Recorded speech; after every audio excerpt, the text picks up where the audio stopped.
So the extract I'm going to read for you today is from the Everest Base Camp chapter, when a major earthquake caused lots of landslides, which meant that our planned route back became impassable. "Guys, listen up," ordered a grim-faced Asuk.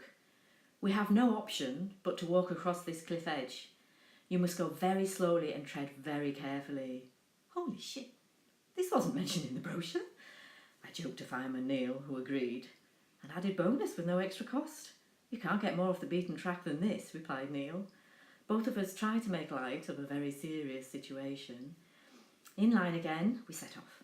It was more of a shuffle than a walk as we inched our way across the mountain edge. It was treacherous. This was like a game of Russian roulette. Instead of one bullet in the chamber, there was one tiny section of ledge that could collapse under your weight, sending you hurtling down the vertical mountainside. Thank goodness for the vines that we could grab along the way that kept us upright when we slipped. There were also some obliging branches here and there to help with the awkward terrain. With my head down, concentrating on my feet, and the lack of ground to place them on, I hadn't seen the line stop as I crashed into Cassie. "Oh my God, sorry, I didn't realise you had stopped," I exclaimed as I clung onto a vine to keep my body upright. Only the balls of my feet were on the narrow ledge. "What's the problem? Why have we stopped?" I couldn't see past Cassie, and certainly wasn't going to hang her over the edge like Tarzan. The puny vine I was grasping didn't look particularly substantial, and certainly not enough to take my whole body weight. Like a game of Chinese whispers, word got back to Cassie.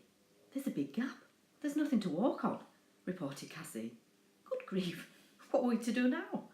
The village of Luckler seemed even more unreachable as we faced yet another obstacle. As we crept closer to the gap, I could see Parsons in front of Cassie and across the void Asuk. Then I noticed a man clinging to a vine, looking like a Nepali version of Spider-Man, between us and Asuk.